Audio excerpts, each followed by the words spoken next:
안녕하십니까. 5강 두 번째 시간입니다. 오늘은 사회적 자본에 대해서 공부를 하겠습니다. 지난 시간에 저희가 인적 자본 관리에 대해서 공부를 해봤습니다. 인적 자본 관리는 HR 구조에 따져봤을 때 이 사람을 초점으로 해서 개별적 제도를 살펴보는 그런 방식이 되겠습니다. 반면에 사회적 자본은 사람을 초점으로 두되 이 통합적인 접근 방법을 취하는 그런 구조가 되겠습니다. 그래서 오늘은 사회적 자본의 개념, 그리고 또 사회적 자본이 얼마나 중요한지, 그리고 또 사회적 자본의 세 가지 구성 차원, 구조적 차원, 관계적 차원, 인지적 차원 등 이런 것들을 이해해 보고요. 그 다음에 사회적 자본의 분석 수준, 혜택, 특성, 관계성 정도에 따라서 유형을 살펴보고, 마지막으로 이제 사회적 자본과 인적 자본 관리와의 관계를 살펴보도록 하겠습니다. 우리가 인력 개발과 활용이라는 이 시간에 이 사회적 자본을 공부하는 이유는 사실은 그 이전의 인적 자본 관리에서는 이 사회적 자본을 굳이 다루지 않는 경우가 많습니다. 하지만은 현대 사회에 있어서 이 네트워크, 그리고 또 사회적인 관계, 이런 것들이 굉장히 점점 더 중요성이 더 제고되고 있는 상황에서 이 사회적 자본을 살펴보는 것은 좀 의미가 있는 일이라고 할 수가 있겠습니다.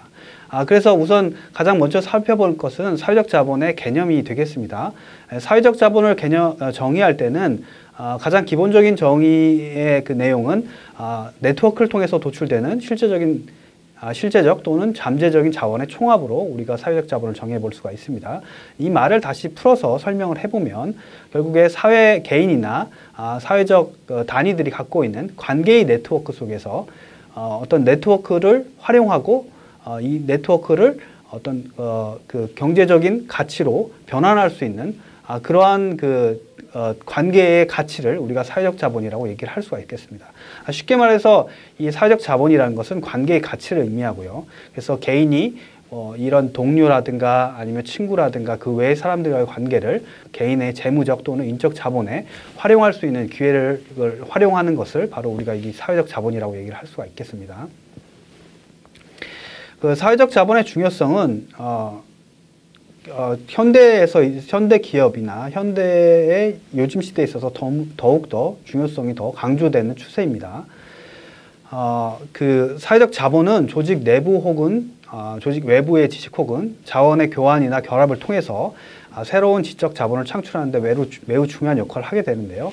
현대 같은 경우에는 이 네트워크 경제라는 게 출현했죠. 네트워크 경제라는 것은 어떤 독립된 개별의 개별자가 경제활동을 하는 것이 아니라 다른 여러 가지 개별 독립된 주체들과의 관계 속에서 경제적인 이득을 만들어내는 그런 경제적인 모습을 우리가 네트워크 경제라고 하고요.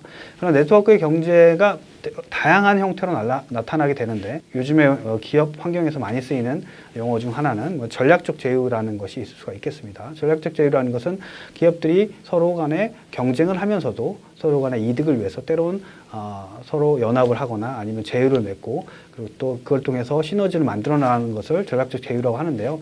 이런 현대의 그 기업 환경 속에서 이 네트워크의 경제의 출현이라든가 아니면 전략적 제휴의 증가는 이 사회적 자본의 중요성을 더욱더 제고시키는 계기가 되겠습니다. 우리가 요즘에 이제 SNS 이런 거 여러분들 많이 하실 겁니다. 이 SNS라든가 아니면 또 기술 생태계도 어떤 특정한 기술을 어떤 고유의 기업이 갖고 있는 것이 아니라 서로 간의 연계해서 서로 간의 협력을 통해서 제휴를 맺고 이런 방식을 하기 때문에 이 사회적 자본이란 거, 네트워킹이란 거, 이거 굉장히 중요하게 된 거죠. 그래서 인적 자본 관리에 있어서도 사회적 자본이 중요하고 기업의 본질적인 경영에 있어서도 사회적 자본은 굉장히 중요하다고 얘기를 할 수가 있겠습니다. 사회적 자본은 어떤 식으로 구성이 되느냐면 세 가지 차원으로 얘기해 볼 수가 있겠습니다. 첫 번째는 구조적인 차원, 그 다음에 두 번째는 관계적인 차원, 세 번째는 인지적 차원으로 얘기해 볼 수가 있겠습니다. 이 세 차원은 상호 독립적인 것뿐만 아니라 서로 관련을 맺고 있습니다. 가장 기본적인 사회적 자본의 구성 차원은 구조적 차원이라고 얘기를 할 수가 있겠습니다. 구조적 차원이라는 것은 그 말 그대로 네트워크, 그러니까 사회적 관계 속에서의 네트워크의 연계라든가 네트워크의 구성 형태라든가 그런 내용들을 포함한 외형적인 그런 네트워크 형태를 얘기를 합니다. 그래서 구조적 차원 자체가 의미하는 것은 행위자 또는 조직 간의 그 연결 방식이 어떻게 되어 있느냐, 어떻게 되어 있느냐를 의미하게 됩니다.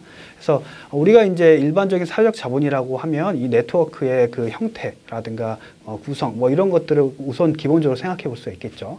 그래서 이 구조적 차원에 대해서는 사실 사회학에서 계속 연구가 되어 가고 오래전부터 연구가 되어 왔고 지금도 현재도 연구가 활발히 이루어지고 있는 그런 추세입니다. 특히나 요즘은 이제 SNS라든가 빅데이터라든가 이런 것들이 도입이 되면서 더욱더 이 사회적 자본의 구조적 차원에 대해서 더 연구가 많이 이루어지는데요.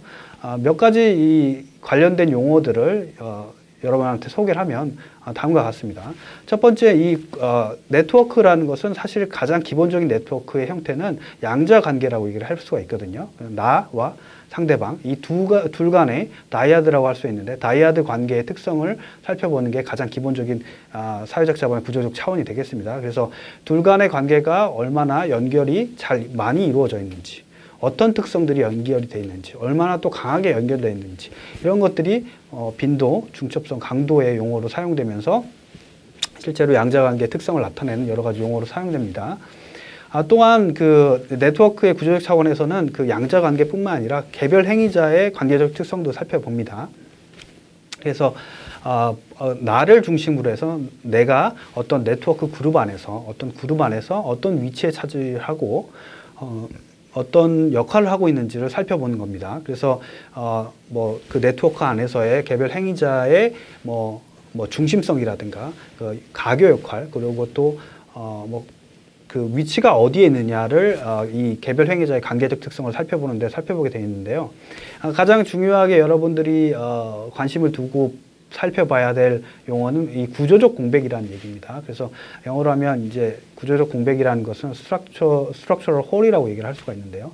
이 structural hole이라는 것은 옆에 그림을 보시면 아시겠지만 서로 간의 그 연결성을 갖는 네트워크 안에서 어떤 가교 역할, 중심적인 그 네트워크 간의 연결짓는 연결자의 역할을 하는 그런 가운데 보실 수가 긴 본부장으로 표시된 그 그림을 보실 수 있을 겁니다. 그래서 이러한 그 구조적 공백이라는 것은 그 사람이 빠지게 되면 이 네트워크 간의 연결이 이루어지지 않게 되겠죠. 그래서 이런 구조적 공백은 이 네트워크의 중심적으로 서로 가교 역할을 하는 중심적인 그런 한마디로 뭐 구조적인 그 중심점을 얘기할 수가 있는데 이런 것을 우리가 이제 구조적 공백이라고 얘기합니다.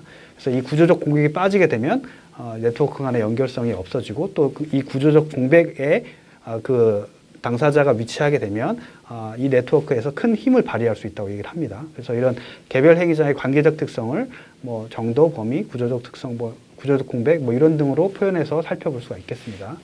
그 다음에 그 양자 관계, 개별 행위자 관계의 특성도 살펴봤지만 전체적인 네트워크의 구조 특성도 어떤 사회적 자본의 구조적 차원과 관련된 그 내용이 되겠습니다.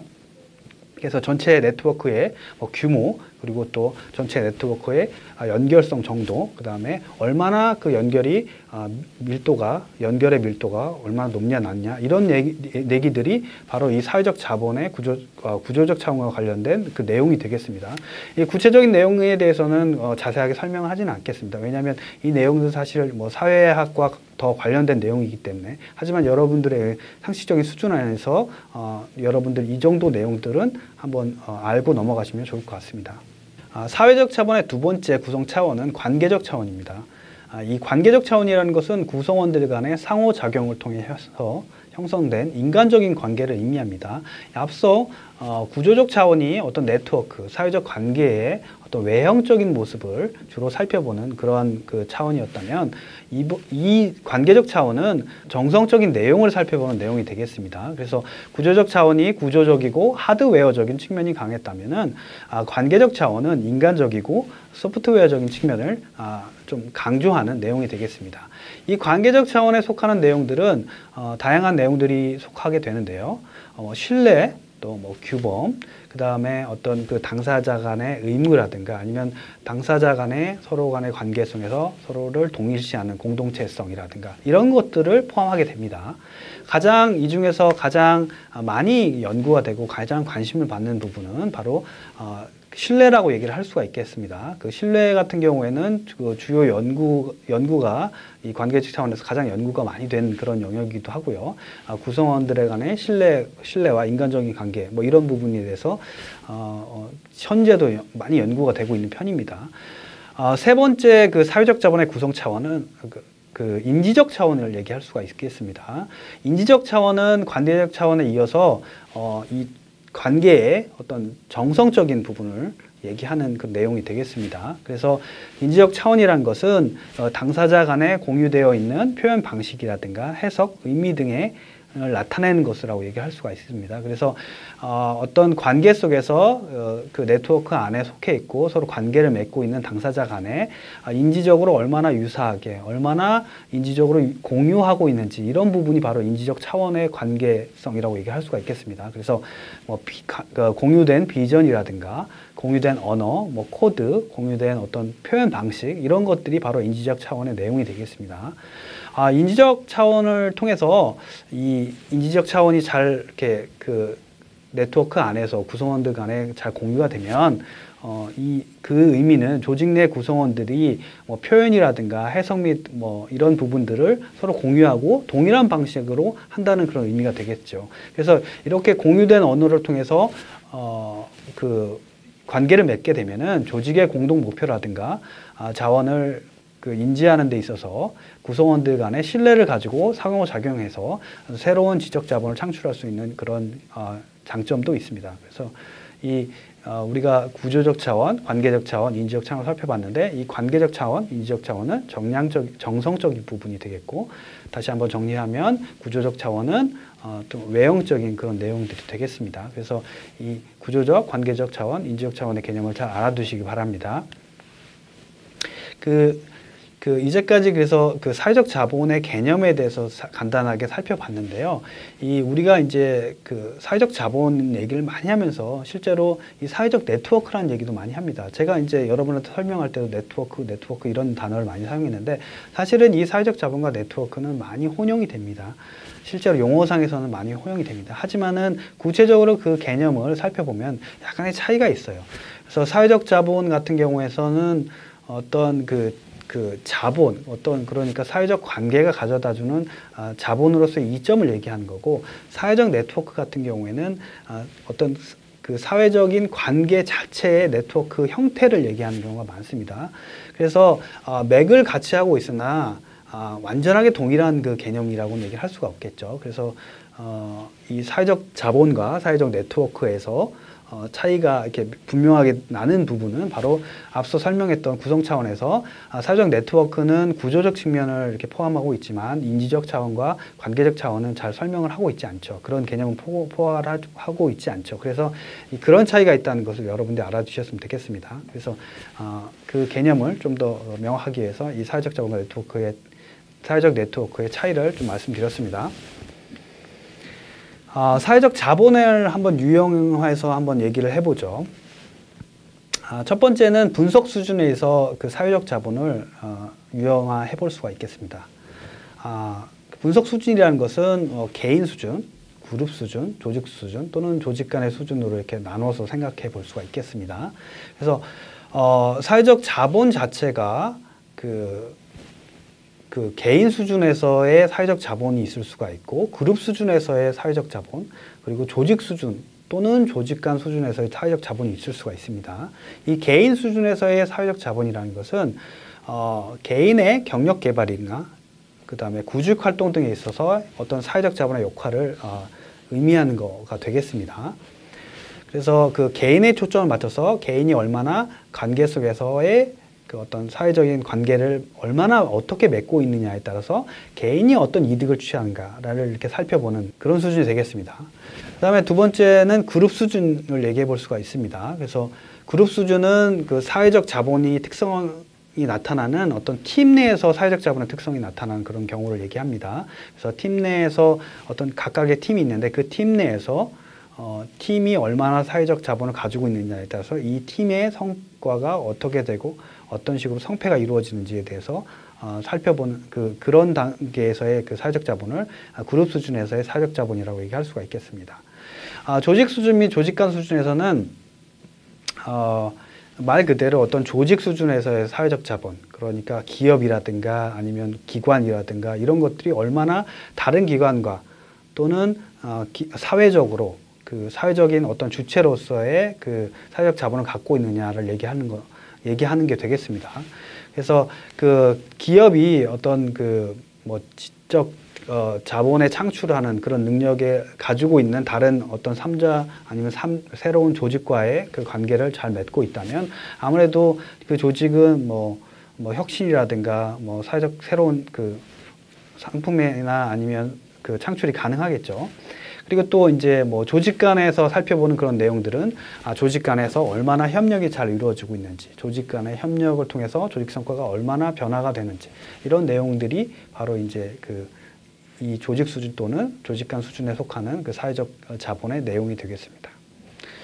두 번째로 유형을 나눠보면 두 번째는 사회적 자본에 의한 혜택의 귀속에 따라서 또 분류를 해볼 수가 있겠습니다. 그래서 직접적인 이득이 조직 전체라든가 사회에 영향을 미치는 경우는 이 공공재적 성격을 가지고 있는 사회적 자본이라고 얘기를 할 수가 있고요. 반면에 그 이익의 대상이 개인인 경우는 사유제 성격의 사회적 자본이라고 우리가 얘기를 할 수가 있겠습니다. 그래서 이 공공재적인 성격의 그 사회적 자본 같은 경우에서는 어떤 국가적인 우리가 어떤 국가적인 동맹이라든가 아니면 국가적인 서로 친밀감을 가지고 있는 국가라든가 뭐 이런 내용들이 아니면 또 뭐 기업 레벨에서는 어떤 그룹 수준에서의 뭐 재벌 그룹 수준에서의 서로 간의 연결성이라든가 뭐 이런 것들이 공공재적인 성격을 좀 가지고 있다고 얘기를 할 수가 있고요. 사유재적인 성격은 아무래도 개인의 어떠한 그 이익을 위해서 네트워크, 내가 어떤 사람을 알므로써 어떤 기업에 취직하기 편하고 아니면은 어떤 자원을 활용할 수 있다라고 했을 때 이런 사회적 자본은 사유재적 성격을 가진 사회적 자본이라고 얘기할 수가 있게 되는 거죠. 사회적 자본의 유형을 구조적 특성에 따라서도 분류를 해볼 수가 있겠습니다. 구조적 특성에 따른 분류는 여러 가지 방식이 있는데 그 중에서 한 가지는 이 연결 정도에 따라서 나눠볼 수가 있는 거겠죠. 그래서 연결성이 많으냐 적으냐에 따라서 이 구조적 특성에 따라서 이 사회적 자본을 다르게 얘기를 해볼 수가 있는 거죠. 예를 들어서 A와 B라는 행위자가 있다면 이 행위자가 연결되는 상태에 있어서 직접적인 연결이 되면 연결성 정도가 높다고 얘기를 할 수가 있고 중간에 연결되는 가교, 그러니까 내가 어떤 사람을 알고 그 사람이 다른 사람을 알아서 또 내가 원하는 어떤 사람을 알게 되는 그런 경우가 많아질수록 연결성 정도가 얕다고 얘기할 수가 있겠습니다. 그래서 이 가교 역할, 그러니까 중간에 연결된 사람이 얼마나 많으냐에 따라서 이 구조적인 특성에 따라서 이 사회적 자본의 유형을 나눠볼 수가 있게 되는 겁니다.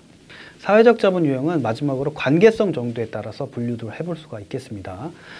관계성 정도라는 것은 얼마나 그 네트워크 상에서 연결된 그런 관계가 강한가 또는 약한가를 의미하게 됩니다. 그래서 강하게 맺은 관계를 강한 유대 관계, strong tie라고 얘기를 하고요. 보통 약하게 맺은 유대 관계를 weak tie라고 해서 얘기를 합니다. 그래서 약한 관계, 그 weak tie 같은 경우에서는 관계 자체가 느슨한 관계로 이루어졌지만 이 관계가 굉장히 상당하게 넓게 이렇게 연결된 경우를 얘기합니다. 그래서 외부 조직이라든가 외부 사람들과 넓은 관계를 가지고 약한 너무 이렇게 집중된 관계를 가지지 않은 그런 형태를 얘기하고요.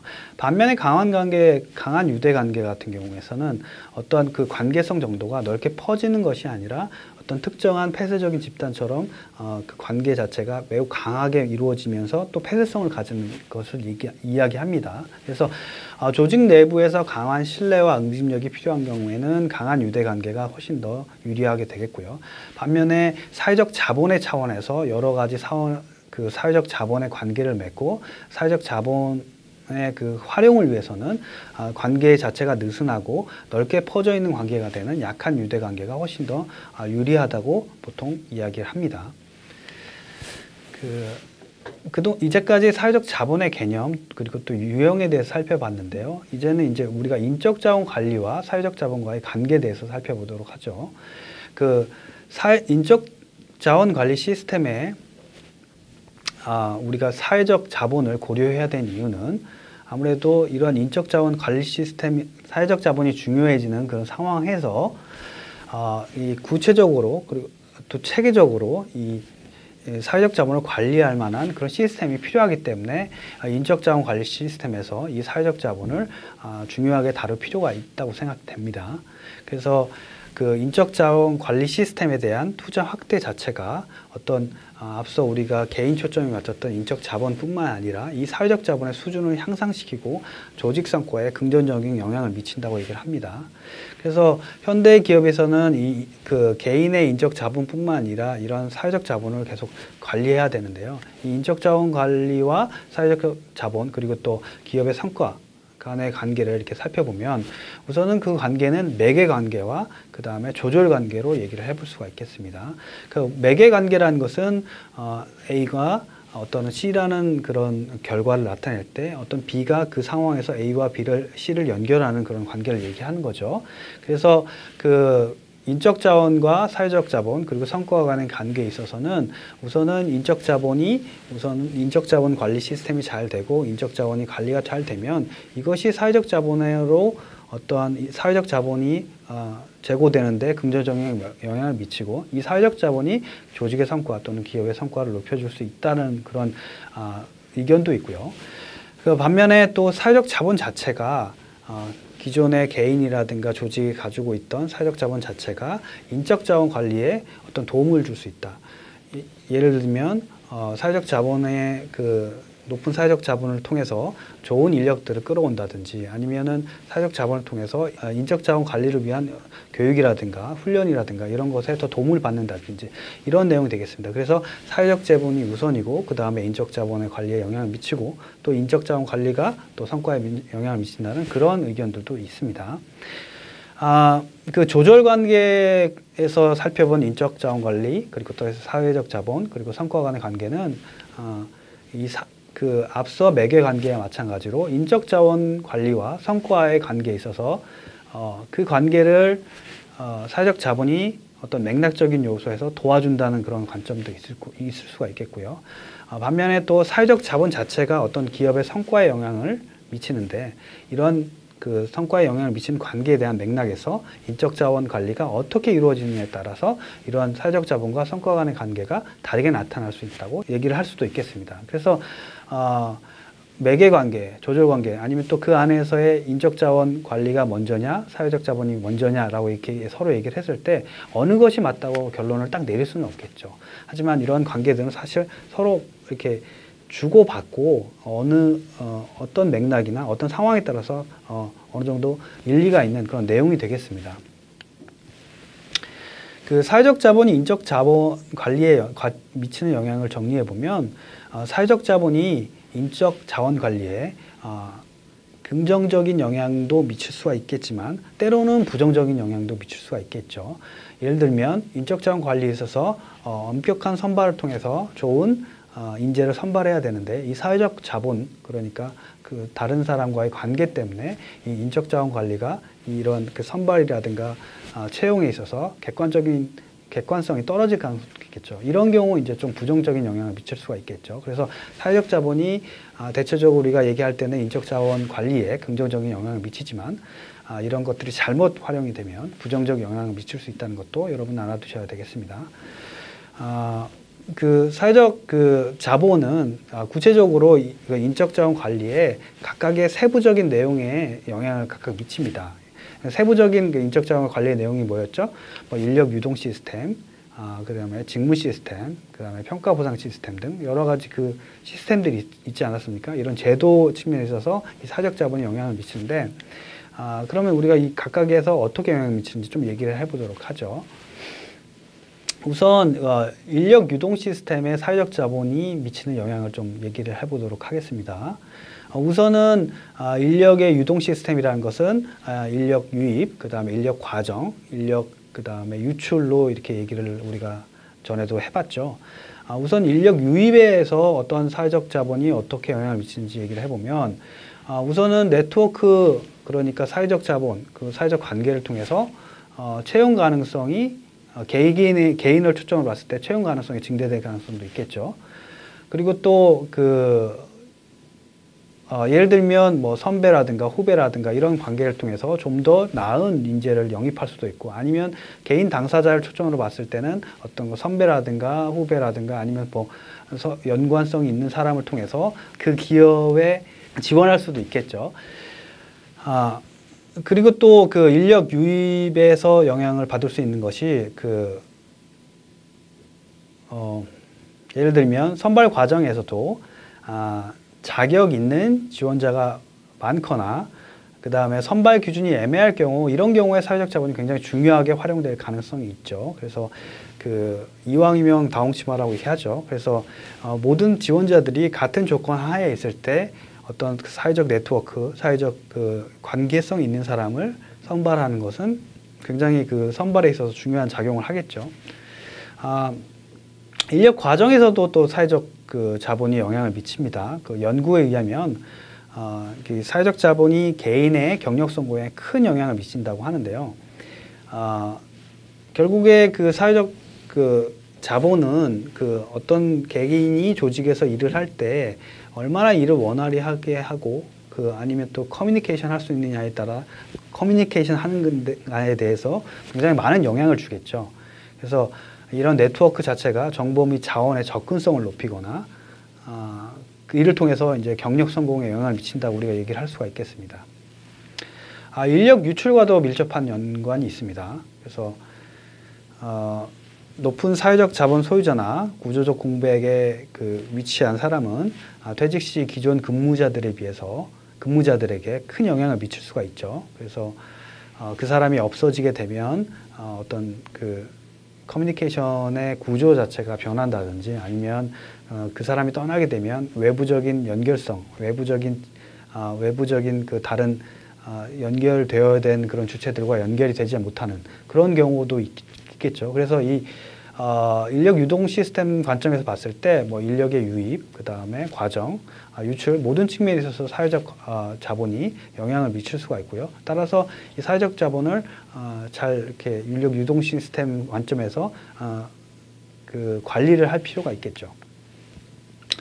두 번째는 직무 시스템 관점에서도 얘기를 해볼 수가 있겠습니다. 직무 시스템이라는 것은 결국에 각각의 조직 내에서 업무들, 과업들을 어떻게 설계하고 어떻게 조직 구조하는지 이런 내용들을 얘기하는 거죠. 그래서 직무의 설계라든가 아니면 조직 내에서 어떤 직무 구조를 가지고 있는지, 예를 들면 팀제라든가 네트워크 구조, 셀형, 이런 것들을 우리가 전에 시간에도 배웠지만, 이러한 직무 시스템에서 사회적 자본이 굉장히 영향을 미칠 수가 있죠. 그래서 개인이 공식적인 직무가 물론 정해져 있지만, 아무래도 이 다른 일을 실제로 함에 있어서는 다른 사람이나 부서와의 의사소통이라든가 조정이라든가 협업이 굉장히 중요하겠죠. 그래서 조직 내의 사회적 자본의 중요성도 있고요. 그 다음에 또 그 직무 자체가 외부와 연결성이 필요한 영업직이라든가 아니면 로비가 필요한 그런 직무 내용이라면 이 사회적 자본이 직무에 영향을 미치는 것은 당연하겠죠. 마지막으로 평가 보상 시스템에서도 사회적 자본이 큰 영향력을 발휘하죠. 그래서 조직 내에서 어떠한 사회적 자본을 가지고 있느냐에 따라서 성과 평가도 달라질 수가 있죠. 실제로 똑같은 성과를 냈지만 이 어떠한 사회적 자본에 따라서 성과의 평가의 기준을 달리해서 결국에 평가와 보상이 달라질 수 있는 거고요. 그리고 또 사회적 자본의 관점에서 얘기를 해보면 태도, 가치 및 인구 통계학적 측면에서 지각된 유사성이 높을 경우, 그러니까 평가자와 피평가자가 유사한 경우 더 높은 평가 점수를 받는 그런 형태도 나타날 수 있습니다. 따라서 이 사회적 자본과 인적 자원 관리와는 밀접한 연관이 있다고 얘기를 할 수가 있어요. 그래서 인력 유동 시스템 측면, 직무 시스템 측면, 평가와 보상 시스템 측면에서 각각 영향을 크게 미친다고 할 수가 있겠습니다. 따라서 이런 사회적 자본을 관리하기 위해서는 구체적인 인적 자원 관리 시스템을 잘 마련할 필요가 있겠습니다. 인적 자원 관리를 통해서 사회적 자본의 수준과 유형을 관리할 수가 있게 되는데요. 뭐 관계의 형태, 예를 들면 공식적이냐, 아니면 비공식적이냐, 아니면 상하관계적이냐, 수평적이냐 이런 것들을 좀 인적자원 관리 측면에서 다룰 수가 있고요. 관계의 내용, 그러니까 신뢰라든가 규범이라든가 상호 이해도 등에서도 관리가 가능하겠죠. 그래서 구체적인 네트워크 구축을 위한 인적자원 관리의 제도의 실행 예시를 살펴보면 우선 인적자원 관리 제도에서 직무 관련해서 개인적 접촉을 위한 비용을 지원할 수도 있고요. 그 다음에 개인적 관계 개발 방법에 대한 교육도 실시를 할 수가 있습니다. 또한 내부 관계자들 간의 접촉 기회를 확대하는 그런 형태도 할 수가 있고요. 또 외부 관계자들과의 접촉 기회도 확대할 수가 있겠습니다. 마지막으로 또한 내부 사회적 자원 활용 극대화를 통해서 또 인적 자원 관리 구성 시스템 자체가 이 협력적인 그런 방향을 갖도록 각각의 제도를 서로 조정을 할 수가 있겠습니다.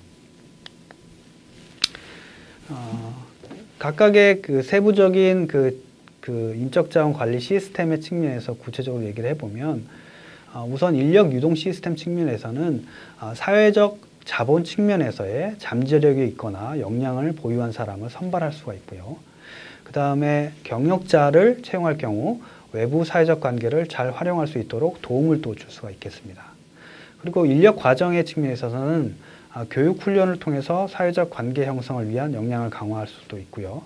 그 다음에 경력 관리를 통해서 멘토링 관계를 형성해서 내부에서 사회적 그런 관계가 잘 이루어질 수 있도록 도와줄 수도 있겠습니다.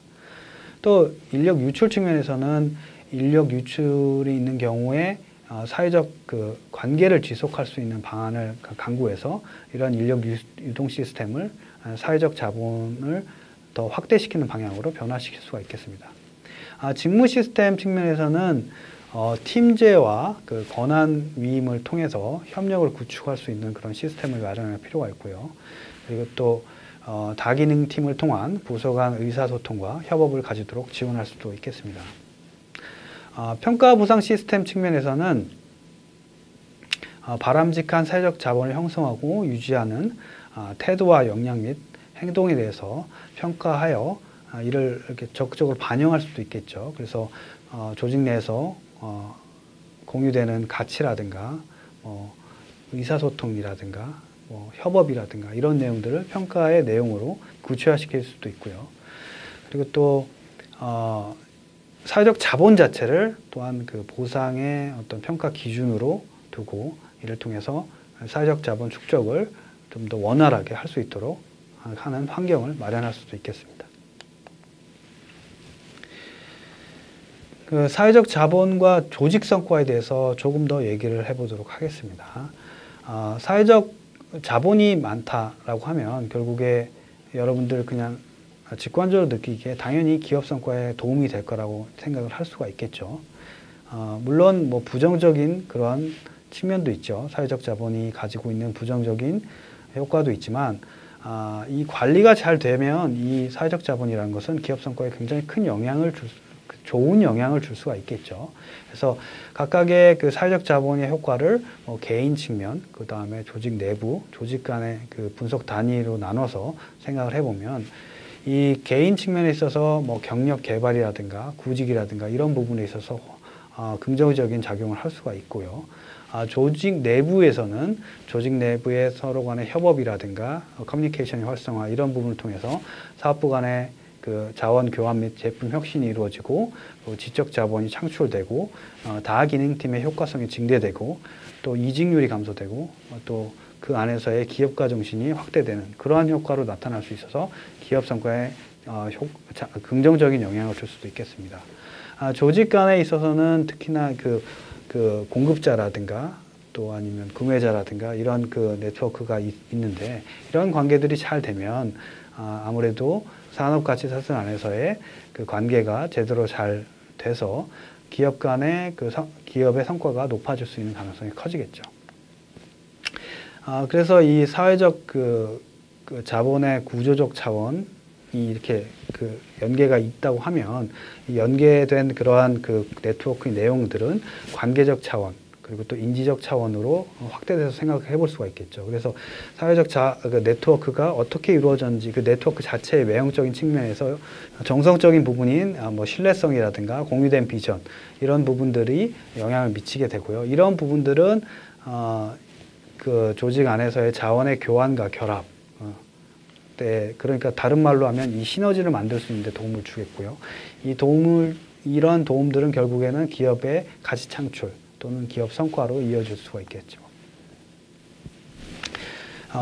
그래서 사회적 자본을 얼마나 기업이 어떻게 형성을 하고 얼마나 거기에 대해서 투자를 하는지는 이 전략적인 선택에 속하는 내용이 되겠습니다. 그래서 기업에 굉장한 파급력을 주는 그런 전략적 선택의 내용이 되겠고요. 또 이제 그 안에서 그렇지만 여러분들이 생각해 볼 것은 지나치게 그 사회적 자본 간의 연계가 강화되면 어떤 기업이 제대로 스스로 주체성을 가지고 혁신해 나갈 수 있는 그러한 것에 장애물이 될 수 있다는 점도 여러분들 한편에서는 알아두셔야 되는 그런 내용이 되겠습니다. 이제 마지막으로 이제 인적 자원 구성 형태와 사회적 자본 간의 관계에 대해서 좀 마지막으로 얘기를 해보고 이 시간을 마치도록 하겠습니다. 우리가 계속 이 인적 자원 관리의 구성 형태로 얘기를 해왔죠. 그래서 뭐 헌신형, 가부장형, 스타형, 통제형에 대해서 얘기를 했는데 주로 우리가 그 지난 시간까지 얘기해왔던 것은 헌신형과 스타형이었습니다. 그래서 헌신형과 스타형에 초점을 맞춰서 사회적 자본 관리를 얘기해 보면 이 헌신형의 그 헌신형 인적 자원 관리의 구성 형태에 맞는 사회적 자본의 특성은 조직 내부에서 강한 유대 관계라든가 그 내부의 결속형 사회적 자본이라고 얘기를 할 수가 있겠습니다. 반면에 스타형 그 인적 자원 관리 구성 형태에서의 사회적 자본의 특성은 조직 내부에서의 약한 유대 관계로 얘기할 수가 있고요. 그러니까 그리고 또 그 안에서 수평적인 유대 관계 그리고 또 다양한 외부 가교형 사회적 자본이 존재하는 그런 형태가 되겠습니다. 그 헌신형 인적 자원 관리 구성 형태에서 사회적 자원의 관리 이슈는 어떻게 하면 안정적인 고용 관계를 유지하냐라고 얘기를 할 수가 있겠습니다. 그래서 종업원들이 헌신적으로 그 조직에서의 몰입하기 위해서는 안정적인 고용 관계가 가장 기본적인 조건이 될 수밖에 없겠죠. 그리고 또 그 안에서 조직 내부에서 또 개방적이고 신뢰가 높은 문화를 형성해야 되는 그러한 사회적 관계를 만들어내는 것이 바로 사회적 관리 이슈라고 얘기할 수가 있겠습니다. 하지만 이 헌신형 같은 경우에 그 내부에서 서로 간에 그 조직에 대한 몰입도가 높기 때문에 이 유대관계가 강화될 가능성이 굉장히 높습니다. 유대관계가 강화된다는 것은 한편으로는 신뢰관계라든가 뭐 그런 부분이 굉장히 좋아진다는 의미도 되지만 어떤 폐쇄적이 된다는 그런 의미도 될 수가 있거든요. 따라서 이 강한 유대관계가 과도하게 고착되는 상태에 대해서는 이 헌신형 인적 자원 관리의 구성 형태 관점에서 조금 주의해야 될 내용이 되겠습니다. 스타형 인적 자원 관리 구성 형태에 있어서의 사회적 자본의 관리 이슈는 아무래도 개인 역량, 개인 스타들의 그 인재들의 그 초점을 맞추고 있기 때문에 개인 역량들이 집단 내에서 최대한 발현될 수 있도록 그런 방식으로 사회적 자본을 관리해 주는 게 가장 큰 이슈가 되겠습니다. 그래서 그 내부 핵심적인 인재들이 외부와 연계됨으로써 이제 핵심 역량이 유출되지 않도록 관리하는 게 중요하고 그리고 또 이 가교형 그 사회적 관계를 통해서 그러니까 외부의 연결성이 큰 그런 약한 유대 관계를 통한 연결성을 통해서 사회적 관계를 맺음으로써 외부 역량을 흡수하도록 이런 그 관계를 만들어 나가는 것이 이 스타형 인적 자원 관리의 구성 형태에 있어서 사회적 자본의 관리 이슈가 되겠습니다. 지난 시간에서 이번 시간까지는 저희가 그 HRM 시스템에 대해서 공부를 해봤습니다. 그래서 우리가 살펴본 내용들은 인적 자원 관리의 구성 형태, 그리고 또 각 제도, 그리고 또 인적 자본, 그리고 또 마지막으로 사회적 자본에 대해서 공부를 해봤습니다. 오늘 수고하셨습니다. 감사합니다.